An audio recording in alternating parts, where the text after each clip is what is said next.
kita harus siap untuk menghadapi waktu dengan segala kemungkinan dan kesempatan yang ada. Nah, di sini biasanya gitu ya, kita itu untuk menjadi seorang pemimpin kita merasa belum siap. Jadi siapkah kita untuk menjadi pemimpin? Yang siap menjadi pemimpin boleh raise hand. Silakan.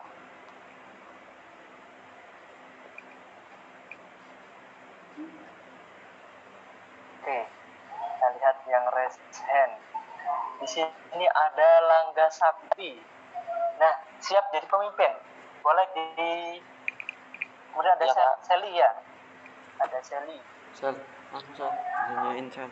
Boleh deh salah satu perwakilan, boleh Langga atau Sally. Dari Langga dulu yang pertama. Ya, siap Pak. Jadi pemimpin? Siap Pak. Atau jangan-jangan kamu ketua OSIS? Bukan sih Pak. Bukan. Oh. Di sini ketua OSISnya siapa? Kak Gali. Oke. Nah, di sini saya tanya Langga. Siap jadi pemimpin? Alasannya siap, kenapa? Pak. Alasannya untuk apa ya? Bahasanya tuh memimpin dan membawa organisasi ini menjadi lebih baik lagi Pak dengan pimpinan saya pimpin. Lebih baik ya. Oke. Kemudian ada Sally. Baik. Apa? Sally. Udah dikumpulin. Sally boleh di unmute. Iya Kak. Ya, siap untuk jadi pemimpin?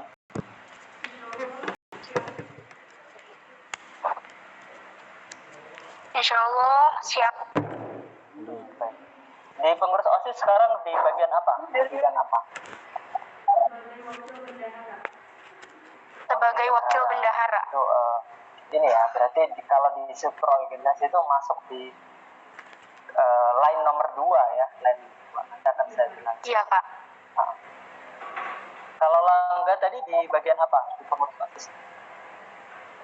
Belum dibagiin Pak, baru masuk OSIS ini. Oh, baru masuk. Iya Pak. Berarti ini diikuti pengurus lama sama pengurus baru ya untuk LDKS ini ya. Ya betul Pak. Oh. Saya rasa setiap orang harus siap gitu ya untuk menjadi pemimpin. Kita ini ya, saya dulu SMA, saya kurang tahu kalau sekarang mungkin masih sama ya. Ketika ada jejaring untuk menerus ketua OSIS misalnya, atau fit and proper test gitu ya untuk pengurus-pengurus OSIS calon-calon gitu ya, calon-calon pengurus OSIS dan calon-calon ketua OSIS, biasanya mayoritas jawaban ya siswa gitu ya, saya tidak mau menjadi ketua OSIS, saya tidak mau dicalonkan menjadi ketua OSIS karena saya belum siap. Benar nggak? Terus jawaban ya, karena saya belum siap, yang lain saja. Terus ada juga yang menjawab, saya belum punya kapasitas Kak, saya tidak bisa untuk menjadi ketua OSIS. Nah, banyak yang belum siap. Lantas kalau kita belum siap, apakah kita rela posisi ketua OSIS yang sangat prestisius gitu ya di suatu sekolah, di setiap sekolah gitu ya, akan diambil oleh orang lain, atau mungkin akan diambil oleh teman kita yang mungkin punya kapasitas atau punya power, kekuatan jauh di bawah kita? Apakah kita rela? Ya, harusnya tidak. Harusnya kita punya jiwa pemimpin yang kita harus siap. Nah, sebelum kita ke materi, kita nonton dulu ya.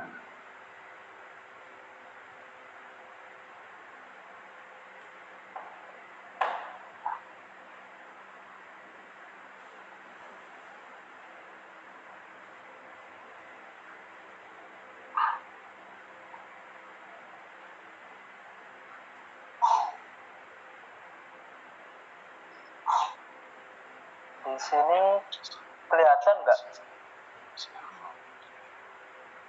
Videonya apakah kelihatan? Kelihatan Kak. Terlihat Kelihatan, Kak. Kak. Suaranya Suaranya muncul nggak? iya. Kelihatan Kak. Dengar kedengaran.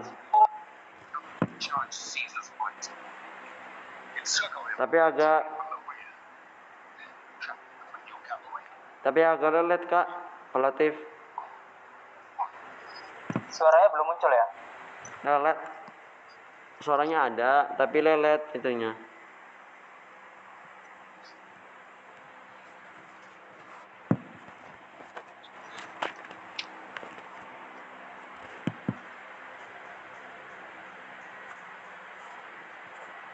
Soldiers of Pro, who will fight with me today?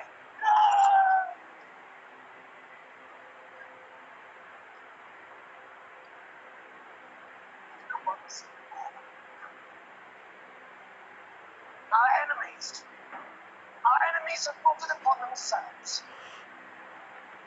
But the men we face today have denied us our due, and they have corrupted the Republic. Everything I have done for you. The people are broke. Today, there is only victory.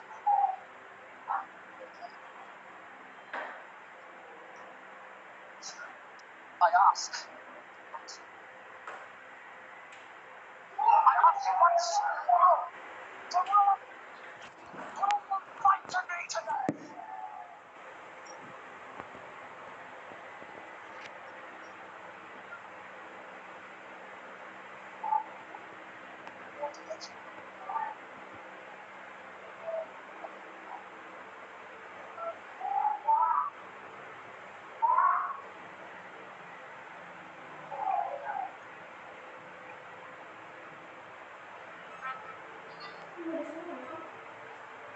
Nah, udah dengar suara. Maaf Kak Latif, nggak ada suaranya. Oh iya, enggak. Suaranya masih belum muncul ya? Iya. Suaranya tadi muncul sih, tapi tiba-tiba sekarang mati. Oke. Suaranya mengecil Kak. Oke, saya ulang ya. Kalau sekarang gimana?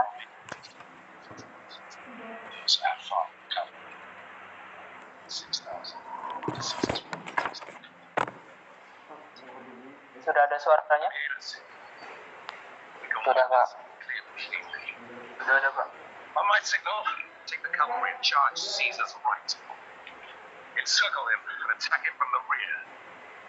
Trap him between your cavalry and my infantry. Right.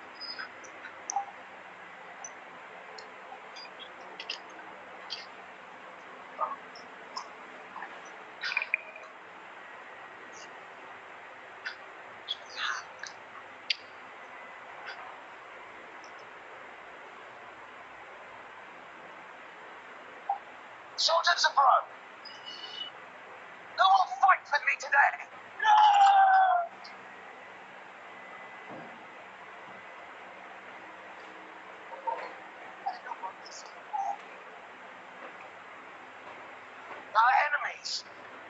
Our enemies have brought it upon themselves. But the men we face today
Nah, itu tadi adik-adik ya. Dari film tadi kita bisa melihat gaya seorang pemimpin gitu ya, pemimpin perang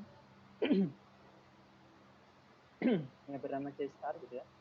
Bagaimana dia bisa mempengaruhi prajuritnya untuk bisa ikut dengan instruksinya, sesuai dengan instruksinya. Kemudian dia mengatur strategi bagaimana supaya dia bisa menang.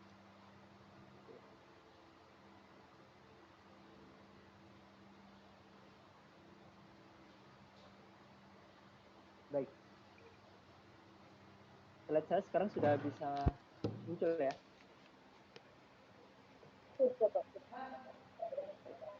Jadi kepemimpinan adalah seni untuk mempengaruhi orang lain untuk melakukan apa yang ingin diselesaikan dan mereka ingin melakukannya. Jadi bagaimana kita sebagai seorang pemimpin itu ya bisa memberikan instruksi gitu ya kepada anggota-anggota kita sehingga mereka bisa ikut gitu ya menyelesaikan target-target dari organisasi kita gitu ya dengan menjalankan program-program ini dari Dwight D.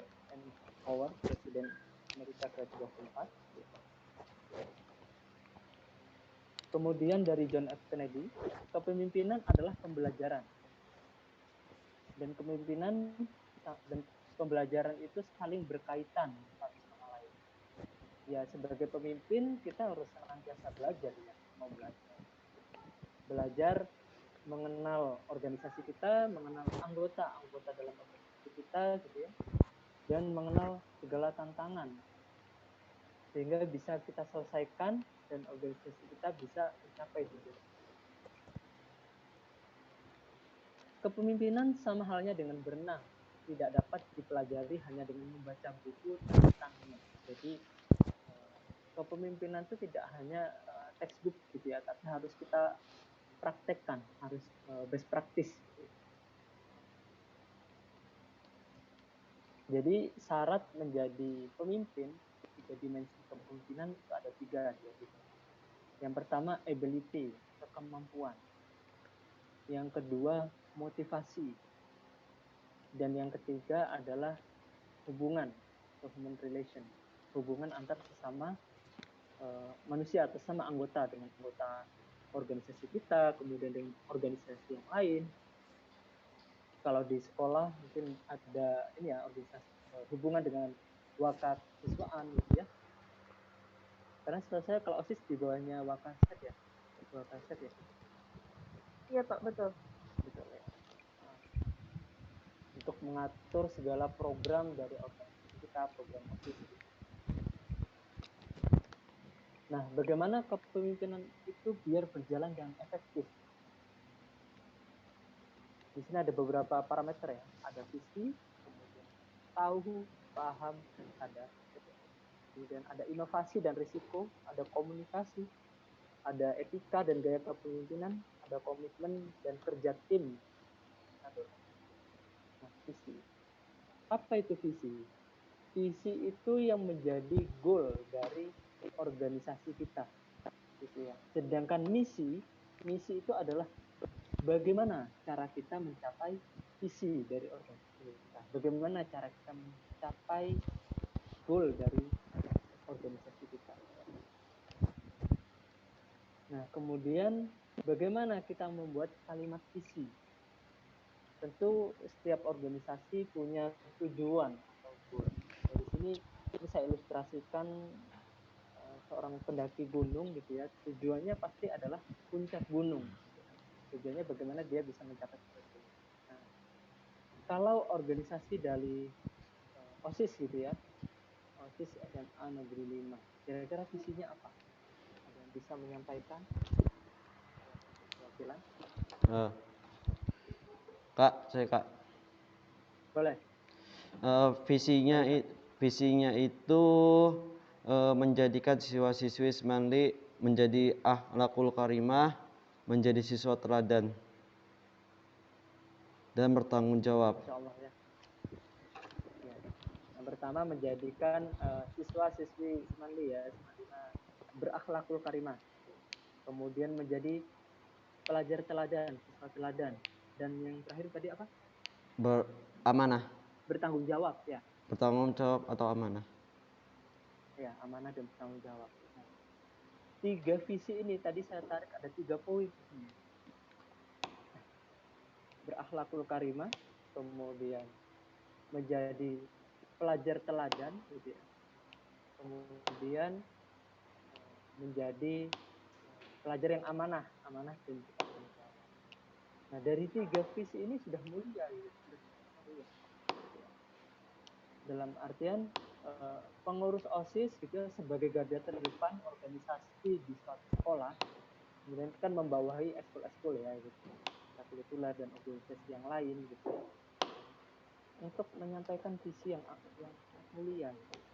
Nah, dari kalimat visi ini tentu dari 3 poin yang saya tangkap tadi itu bisa adik-adik kembangkan menjadi misi atau program-program yang untuk bisa sebagai penunjang gitu ya, penunjang agar tujuannya atau visinya tercapai. Nah, visi ini tentu harus diketahui, dipahami, dan disadari. Yang pertama adalah oleh seorang pemimpin. Jadi TPS ya, tahu, paham, dan sadar. Nah, tahu itu seperti apa? Tahu itu lihat dan dengar. Ketika kita melihat, kemudian kita dengar, kita akan tahu. Jadi harus dipetakan potensi-potensi dari anggota organisasi kita gitu ya. Kemudian dari target ini ya, kalau di pengurus OSIS kan ada pengurus dan anggota. Kalau anggota OSIS itu kan seluruh siswa ya, seluruh siswa SMA 5 gitu ya. Nah, ini harus diketahui bersama. Tidak hanya oleh seorang pemimpin, tapi semua anggota, pengurus dan jajaran anggota. Kemudian yang kedua, paham. Harus dipahami. Coba dirasakan dan dialami. Dirasakan. Kira-kira akhlakul karimah itu parameternya apa saja dan bagaimana penerapannya seperti apa gitu ya. Sudah sejauh mana? Coba dirasakan dan dialami. Nah, dialami itu kan berarti setiap siswa itu harus merasakan dan mengalami pada dirinya sendiri gitu ya. Oh ya, akhlakul karimah apakah sudah ada di saya? Kemudian dari pengurus dulu gitu ya, dari ketua OSIS, kemudian pengurus, kemudian sampai dirasakan oleh anggota, dirasakan sampai benar-benar paham. Dan yang ketiga adalah sadar, harus disadari, harus disadarkan. Ketika kita ingat ya terhadap visi dari perusahaan, dari organisasi kita gitu ya, kemudian kita lakukan, baru itu yang dinamakan sadar. Nah, bisa tuh di breakdown dari 3 tadi ya, 3 key point tadi ya, berakhlakul karimah, kemudian menjadi teladan, dan menjadi siswa yang amanah serta bertanggung jawab.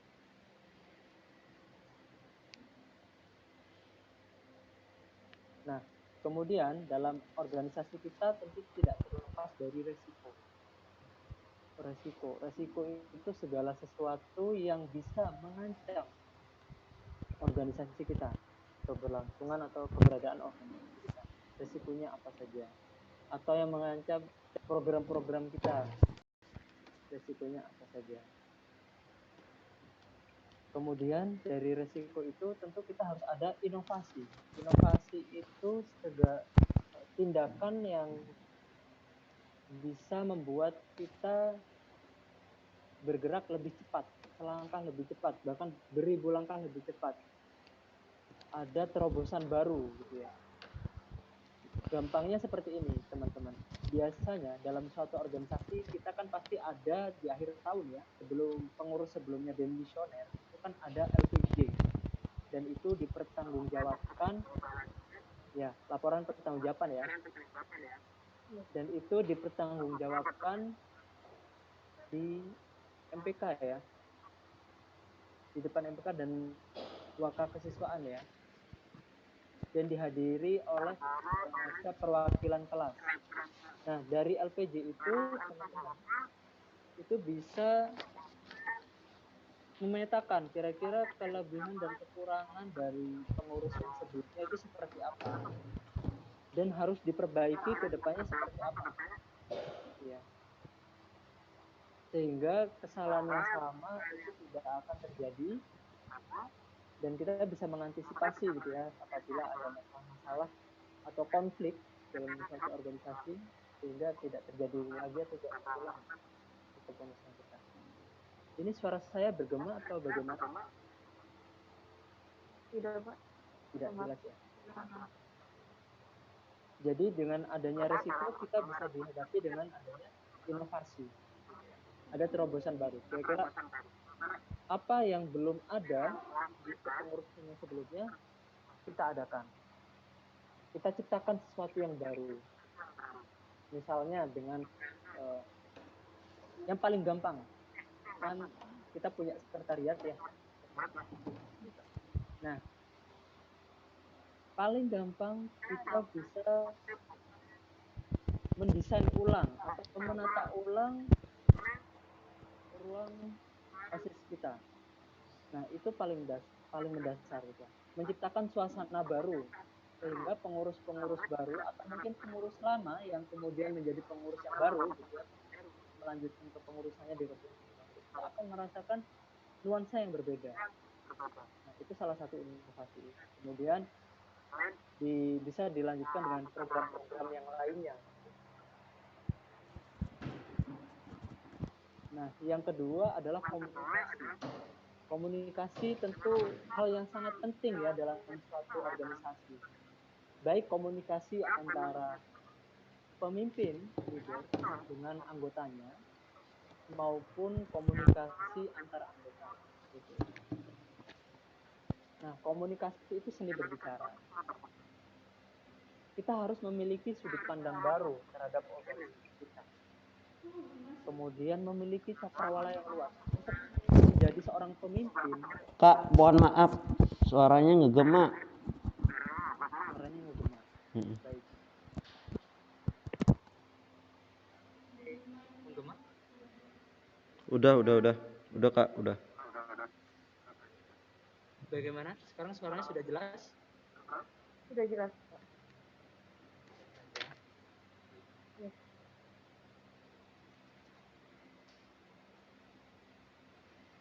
Yang ketiga, antusias. Sekarang masih menggema nggak? Sudah jelas, Pak. Yang ketiga, antusias. Jadi ketika seorang pemimpin menyampaikan visi dan misinya, itu tentu harus antusias gitu ya, harus penuh semangat. Sehingga anggota-anggota kita yang ada di bawah kita itu akan memiliki semangat yang sama, memiliki frekuensi yang sama. Jadi tadi ada TPS ya, tahu, paham, dan sadar.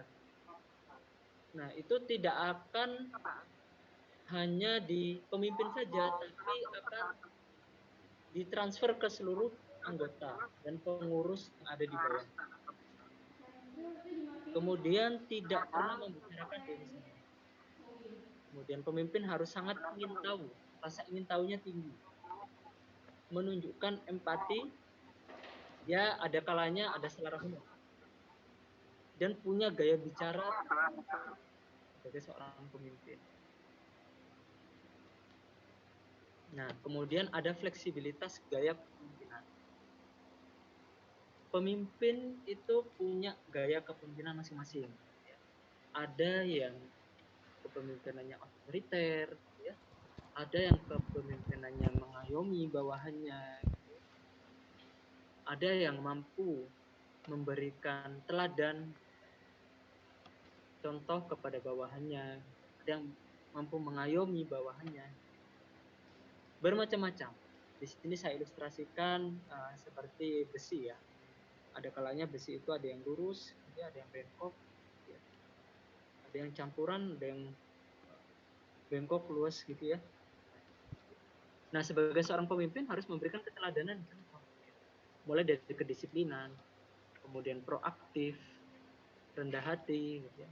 Realistis. Nah, sebagai pemimpin kita juga harus realistis. Tahu nih potensi dari anggota-anggota kita, gitu ya. Jadi tidak over ekspektasi, gitu ya. Tidak over ekspektasi. Karena kalau over ekspektasi, jadinya nanti kasihan dengan anggota kita, gitu ya. Anggota yang ada di bawah kita, gitu ya. Kemudian bersikap lemah lembut. Nah, lemah lembut ini kita juga situasional ya.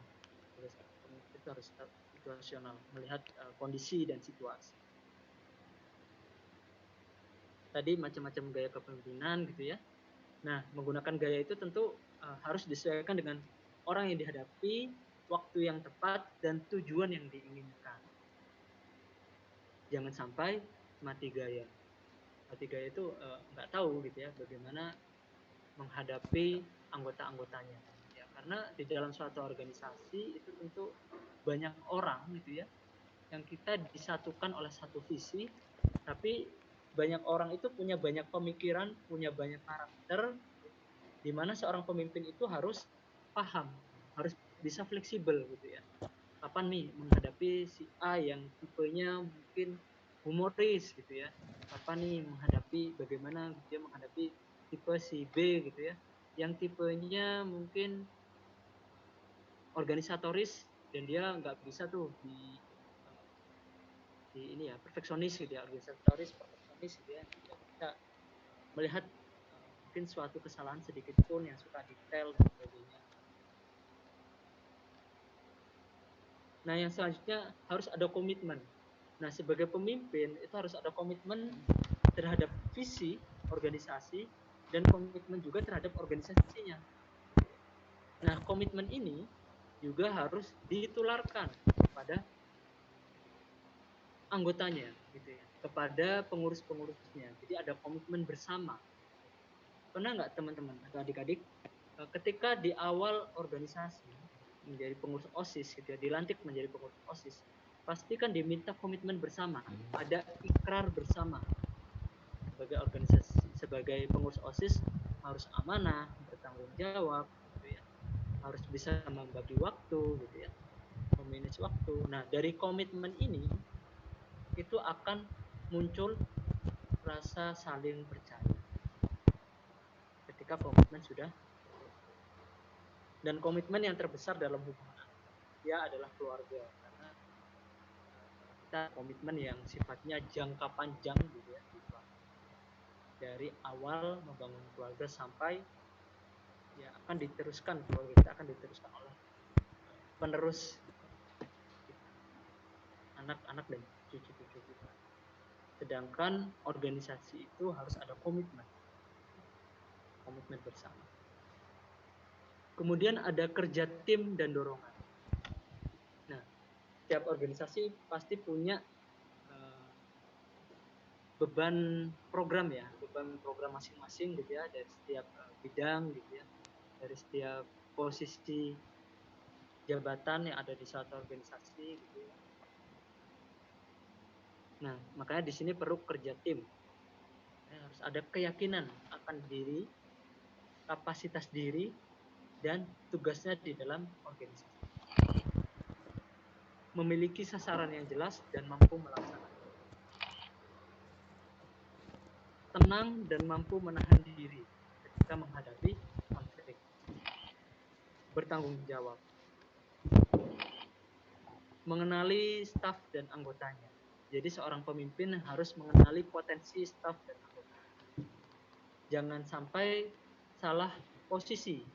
Biasanya kan ketua OSIS mengajak BPH atau pengurus harian untuk ini ya, untuk memetakan lagi siapa nih anggota-anggotanya di awal ya, di awal kepengurusan ya. Kira-kira si A, si B ini cocok nggak di bidang ini, cocok nggak di bidang itu, potensinya seperti apa, itu bisa dipetakan. Kemudian pemimpin itu harus cekatan dan penuh inovasi. Ketika ada anggotanya yang mungkin beban tugasnya terlalu besar gitu ya, itu harus segera cekatan gitu ya, mungkin dengan harus mentransfer beban itu ke anggota yang lainnya. Ketika menghadapi suatu masalah, harus segera dicari jalan keluarnya. Jadi kepemimpinan efektif itu tadi dari poin-poin yang kita rangkum, ya dapat kita rangkum menjadi diagram. Jadi biasanya diagram Venn ya, ada yang beririsan, ada yang di dalam lingkarannya tersendiri. Yang pertama itu ada visi misi, kemudian TPS tadi ya, tahu, paham, dan sadar. Kemudian ada risk dan inovasi. Kemudian ada komitmen, ada komunikasi, etika, dan gaya kepemimpinan itu jadi satu ya. Ada komitmen jadi satu sendiri. Nah dari beberapa elemen ini menjadi 3 elemen besar, digabung menjadi satu dengan porsi seperti ini. Jadi sehingga terbentuk kepemimpinan yang efektif. Nah, kita lanjut ke organisasi. Organisasi itu suatu kesatuan, gitu ya, atau entiti sosial yang dikoordinasikan secara sadar dengan batasan keanggotaan yang dapat diidentifikasikan. Jadi kita sudah mengetahui potensi-potensi, batasan-batasan dari anggota kita, gitu ya. Kita identifikasi, kira-kira nanti kita tempatkan di mana si A, si B, dan si C, apa. Ada yang jago di media, kita tempatkan di humas dan media. Ada yang jago di potensinya di bidang keagamaan, atau potensinya di bidang sosial, gitu ya. Atau potensi di tempat yang lain, gitu ya, di seni dan sebagainya. Kita petakan. Salih. Yang bekerja atas dasar kesepakatan, komitmen, Udah tak kirimin ke kelompok dan 5. terus-menerus Udah untuk tak kirimin ke mencapai kelompok 5. suatu tujuan, visi bersama, organisasi. tujuan bersama, yaitu visi organisasi atau sekelompok 5. tujuan. Udah dikirimin. Dari situ kita bisa menyimpulkan ya, bahwa organisasi yang efektif atau tim yang efektif ya, itu mempunyai prinsip, tujuan, saran, visi, gitu ya. Kemudian ada kepemimpinan, ada keterbukaan dan konfrontasi. Dalam artian di sini konfrontasi itu saling saling berargumen, saling saling memberikan masukan, gitu ya. Kemudian saling mendukung dan ada kepercayaan bersama anggota tim, dan ada kerjasama, komunikasi, dan konflik. Jadi kalau dalam suatu organisasi tidak ada konflik, itu perlu dipertanyakan organisasinya masih hidup, masih berjalan atau enggak. Justru kalau ada konflik berarti organisasinya dinamis. Ada prosedur kerja, dalam artian program kerja, gitu ya, dan ada keputusan ketika mau eksekusi program. Kemudian ada review program, kira-kira dalam sebulan ini program kita yang sudah berjalan seperti apa, sejauh mana, kemudian sejauh mana sudah di impact-nya ya, dirasakan oleh sasaran, gitu ya, dalam artian siswa, gitu ya. Kemudian ada pengembangan individu. Secara tidak langsung dengan kita bergabung dalam suatu organisasi itu, kita ada pengembangan soft skill ya dalam diri kita. Bagaimana kita memanage waktu, memanage program-program kita, anggota kita, gitu ya. Dan ada hubungan antar kelompok. Itu di pengurus OSIS juga memanage eskul yang lain, gitu ya. Masih sama nggak sekarang seperti itu? Masih, Pak. Atau ekstrakurikuler itu ya, posisinya sama dengan posisi setara? Enggak, masih sama kan di Enggak, bawah masih sedang dengan sama ya. Jadi di organisasi di masa depan itu pemimpin itu menjadi pusat. Kalau misalnya kita berbicara di line lingkaran ini, ya, katakan di awal, pemimpin itu menjadi pusat suatu organisasi. Kemudian di line yang kedua itu ada BPH, ada sekretaris, bendahara, mungkin wakil ketua ya. Kalau di OSIS ada wakil ketua 1, ketua 2, gitu ya. Masih sama nggak sekarang? kalau di tahun lalu ada, kalau sekarang waktunya cuma satu doang. Wakilnya cuma satu gitu ya, jadi langsung membawahi semua bidang ya, Ya, betul. atau dibagi porsinya antara ketua sama wakil ketua, Ya, dibagi porsi. dibagi porsi ya. Ada berapa bidang? Ada 8 bidang. Ada 8 bidang ya. Ya. Di line yang kedua itu BPH dan bidang, dan di sini koordinator bidang gitu ya. Kemudian di line yang selanjutnya adalah anggota.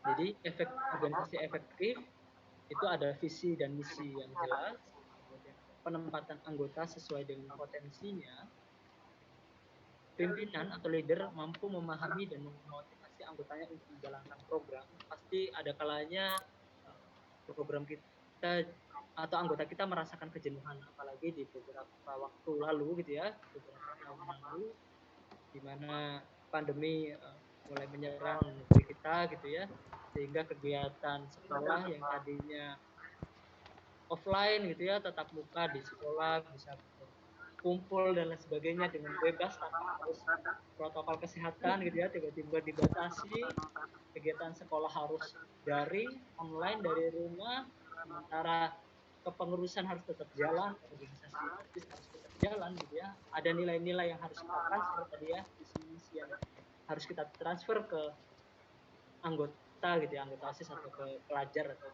siswa SMA 5 gitu ya. Tapi harus Betul. dilakukan secara online gitu ya, kegiatan-kegiatan yang tadinya bisa dilakukan secara tatap muka tapi harus dilakukan secara online, tentu membatasi ruang gerak kita gitu ya, ruang kreativitas kita gitu ya, ruang inovasi kita.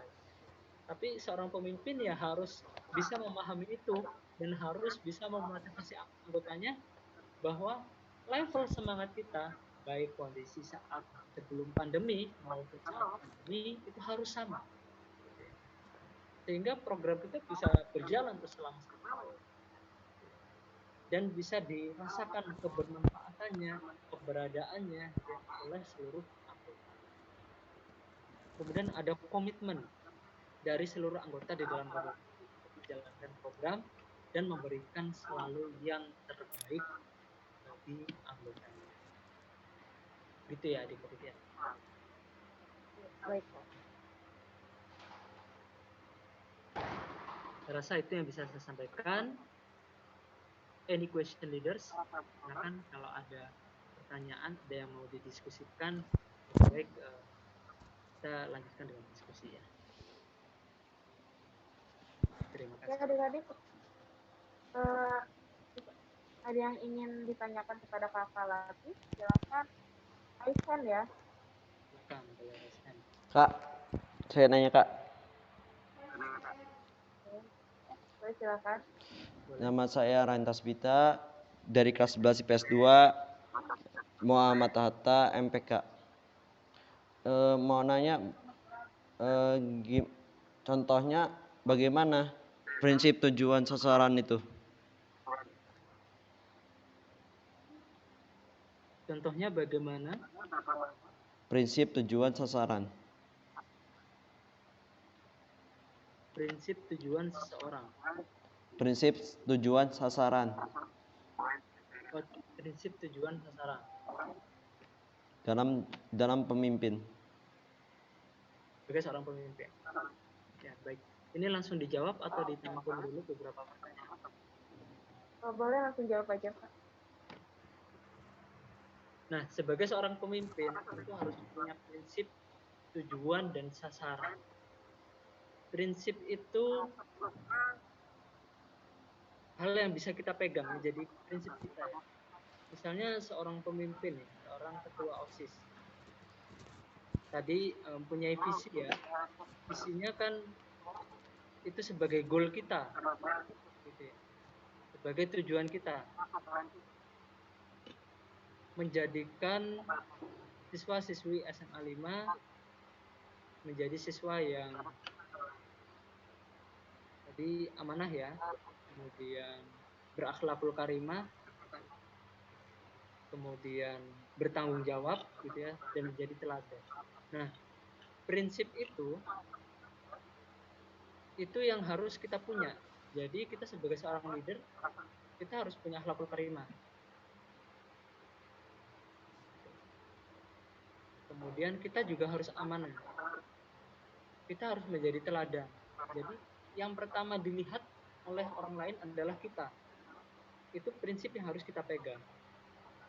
Kalau kita kaitkan dengan case yang ada di SMA 5.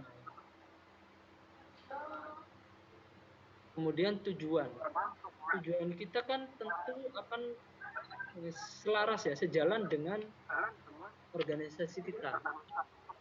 Jadi tujuannya untuk menciptakan itu ya harus kita pegang gitu tujuannya.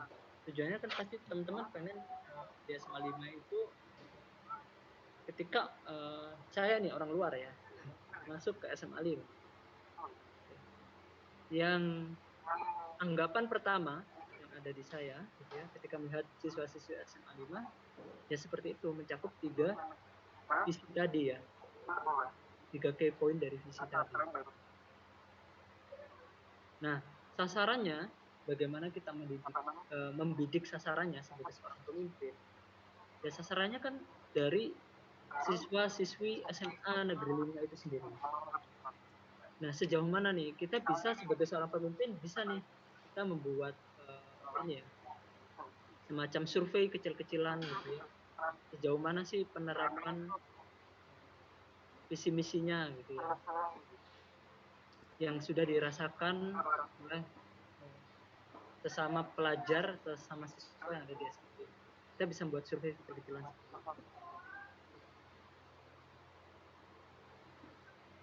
Saya rasa itu. Bagaimana? Apakah menjawab? Sudah Pak. Ada yang ditanyakan lagi? Sudah paham Kak?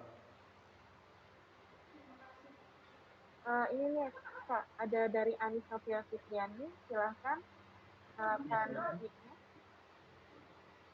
Assalamualaikum warahmatullahi wabarakatuh. Nama saya Anis Novia Fitriani dari kelompok 2. Pertanyaannya, gimana sih cara menunjukkan ke orang lain kalau kita tuh punya jiwa kepemimpinan tanpa ada unsur sombong?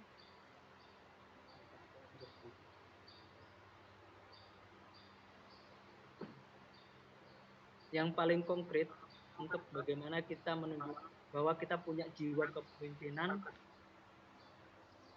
yang pertama itu langsung action. Actionnya seperti apa?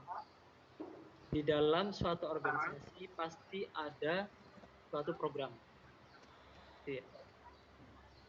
Silakan bisa terlibat langsung dalam suatu program, langsung menjadi PJ saja, langsung menjadi ketua pelaksana. Nah, dari situ kita bisa menguji tuh bagaimana jiwa kepemimpinan kita gitu ya. Kan kita sudah pede nih punya jiwa kepemimpinan gitu ya. Nah, bagaimana supaya jiwa kepemimpinan kita ini diakui kan? Kita pengen diakui tanpa harus sombong gitu ya. Diakui oleh teman-teman kita tanpa harus sombong. Nah, sekarang definisi sombong itu seperti apa? Kalau versinya adik-adik. Kadang ngerasa nggak kalau kita itu sombong? Kebanyakan sombong itu biasanya kayak pamer gitu. Ya kan pamer gitu ya. Ini yang paling sederhana ya. Sombong itu pamer, kemudian ini ya. Padahal kita tidak perlu pamer untuk menjadi seorang pemimpin, itu tidak perlu pamer. Cukup dengan action, cukup dengan kita bisa memanage suatu acara gitu ya, mulai dari struktur kepanitiaan sampai nanti pembagian porsi tugasnya, sampai nanti persiapan acara gitu ya, rapat demi rapat sampai nanti acaranya berjalan, kemudian kita evaluasi, kita pertanggungjawabkan, selesai. Ada rekomendasi kan pasti kan, kekurangannya ini, yang perlu dikembangkan ini gitu. Udah selesai. Nah dari situ kita nggak perlu sombong adik-adik, kita nggak perlu memamerkan gitu ya. Kadang kan kita nggak ngerasa sombong ya, tapi teman kita yang ngerasa, wah karena kamu jadi panitia kamu sombong nih, sekarang jarang ngumpul. Ya ayo nih teman-teman kita yang merasa merasa kita sombong itu kita ayomi, ya udah daripada kayak gitu ayo kita ajak ke kepanitiaan. Kita harus bisa fleksibel, tahu suasana hati, tahu dari anggota desa. Bisa jadi merasa kita sombong, mereka belum diayomi gitu ya, belum diajak. Misalnya masih terbatas geng-gengan gitu ya, masih ada nggak sih geng-gengan sekarang? Sekarang misalnya masih ada ya, misalnya program tertentu gitu ya, ya udah yang diajak panitia geng kita aja, yang lainnya skip gitu. Itu yang bikin ada rasa di mata orang kita mungkin dianggap sombong, padahal kita sendiri enggak. Soal pamer misalnya sekarang, misalnya kan di kepengurusan pasti punya sosial media ya, kemudian diposting gitu misalnya. Setelah terpilih ketua untuk acara pentas seni gitu misalnya Anis Novia Fitriani gitu, kemudian dipublish di Instagram atau disebarkan di grup WA masing-masing kelas gitu ya. Nah itu menurut saya bukan sombong, tapi itu sebagai sarana motivasi bagi teman-teman yang lain. Wah ya, Anis bisa nih menjadi ketua panitia, wah berarti tahun depan atau di program yang lain saya harus. Itu yang harus, semangat yang harus kita tularkan, bukan sombong ya, tapi semangat untuk menginspirasi untuk bisa berbuat lebih, berkontribusi lebih ya, dalam suatu organisasi. Itu saya rasa semoga bisa menjawab ya. Ya, terima kasih Kak. Sama. Oke, Kak. Ini ada lagi dari Sindiatul Sabrina. Untuk Sindiatul Sabrina, silakan. Baik, perkenalkan nama saya Sindiatul Sabrina. Ya. Ingin bertanya, apakah harus yang menjadi pemimpin itu orang pintar? Mungkin itu saja. Aduh. Apakah harus menjadi seorang pemimpin itu adalah orang yang pintar? Pintar, cerdas, itu parameternya bermacam-macam. Pintar secara akademis atau pintar secara apa ini? Kayak seperti akademis gitu. Pintar secara Apa harus akademis. gitu? Iya. Nah, harus. Setiap jiwa kita adalah pemimpin. Ya, minimal kita adalah pemimpin bagi diri kita sendiri. Tidak harus pintar, tapi dari menjadi pemimpin dalam suatu organisasi atau suatu event itu menjadi kesempatan kita untuk belajar gitu ya. Belajar untuk bisa berkontribusi lebih. Tidak harus pintar.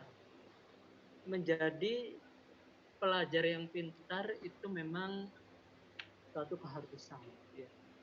Tapi kalaupun memang belum tercapai buat adik-adik yang sekarang gitu ya, mungkin yang kategorinya maaf nih ya, yang mungkin masih rata-rata pertengahan gitu ya, dari sisi akademis itu nggak apa-apa, karena setiap jabatan atau setiap posisi kepemimpinan gitu ya, kepanitiaan atau program apapun gitu ya, itu punya porsi masing-masing dan setiap orang punya kesempatan untuk menjadi pemimpin.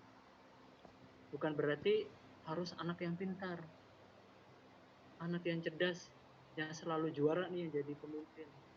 Tidak.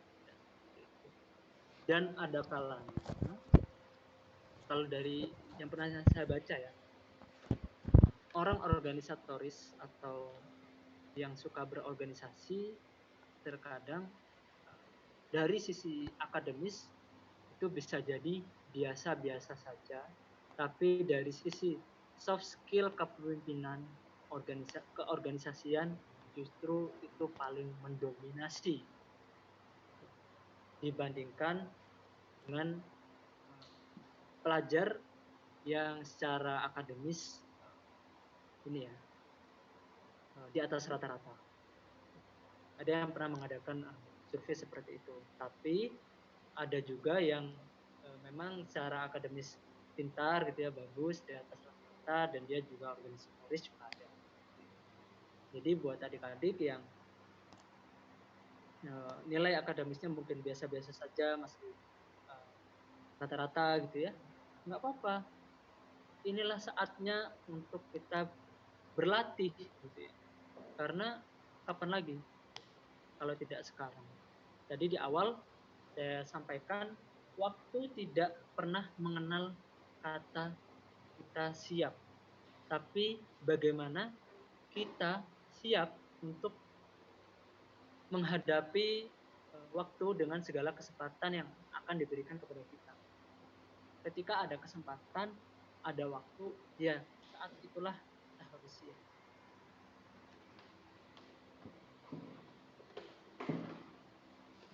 Semoga menjawab.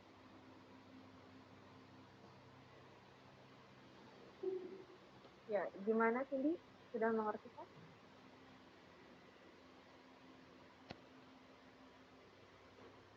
Sudah cukup. Terima kasih. Oke, yang lain ada yang ingin bertanya?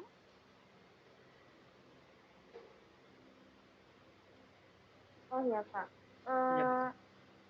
sempat melihat Kakak dulu waktu SMA pengurus OSIS, bolehkah diceritakan pengalaman Kakak selama mengurus menjabat di Pengurus OSIS, ya. Saya menjadi pengurus OSIS sejak kelas 10 ya. Kalau di SMP saya hanya pengurus MPK. Kemudian di SMA saya mulai menjadi pengurus OSIS gitu ya.